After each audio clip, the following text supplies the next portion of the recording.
So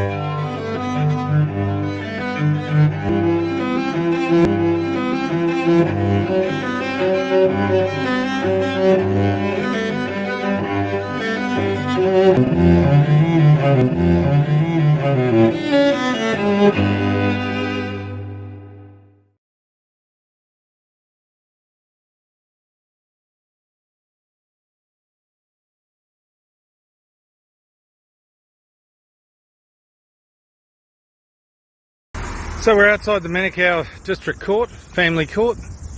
So how do you feel? Has there been any improvements in the Family Court since the years that you've been coming here, Moreka?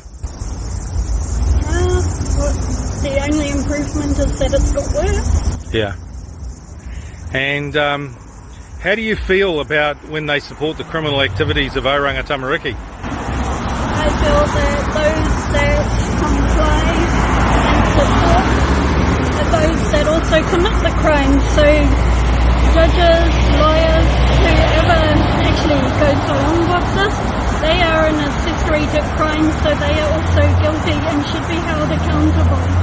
So how do you feel about the fact that now that they've started to investigate Oranga Tamariki, many of these children who were involved in the Royal Commission on Sexual Abuse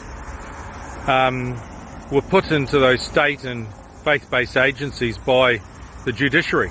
Well, Watson stated that the investigations will take a long time, and by the time it's all over and done with and the investigations are completed and they actually do try to do something, if they're ever going to, which I have no faith they will, the lives are already damaged. Right.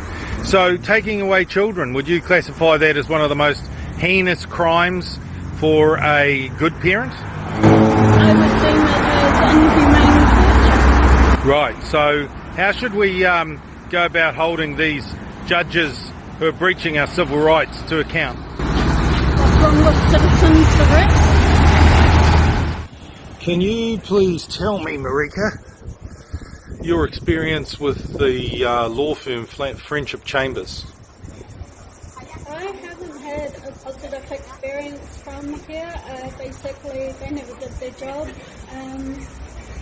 My first meeting with the particular lawyer, Justin Graham, he told me that he knew the social worker involved in my case. It wouldn't cause a conflict of interest. Of course, blatantly that was a lie, and he actually did nothing in my case at all. To the point that he, one time, which was the last time before I got rid of him,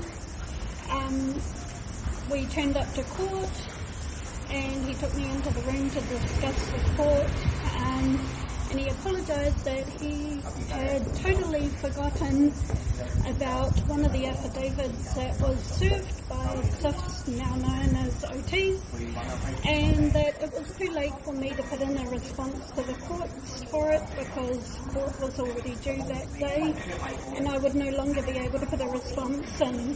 So therefore, if you know that if you do not respond to an affidavit, it is taken as fact, so your silence is your consent.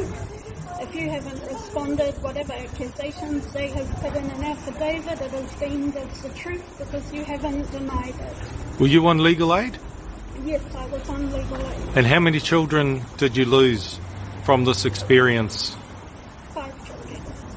What do you think about the cronyism relationship between many of the lawyers here at Friendship Chambers and Judge Malusi? I feel that they have a very tight relationship with the particular judges in the courts. Not only that, the lawyers have very close relationships with the OT workers, social workers. I don't know how to say, but if you've ever been outside a court, maybe those who haven't experienced it don't know, but those who have been there will see that all the lawyers and the social workers gather together, they have lunch, they have drinks, they all are in communion with each other. There is nothing lawful about these people. They are corrupt. They have... Did you know that we had put Friendship Chambers on notice nearly 4 years ago that we were monitoring all their cases, or the cases involved with Families for Justice or United group of victims? A little bit. And did you know that they just continue to fail? Yes, I knew they continue to... Do you know that they are one of the largest losers of children by parents as a legal firm in New Zealand? Actually, I didn't know that. All right, well, thank you very much for your time, Moreka, but would you recommend any of the lawyers in Friendship Chambers? Not unless you want to have a miserable life for the rest of your life and never see your children again. No. Thank you very much.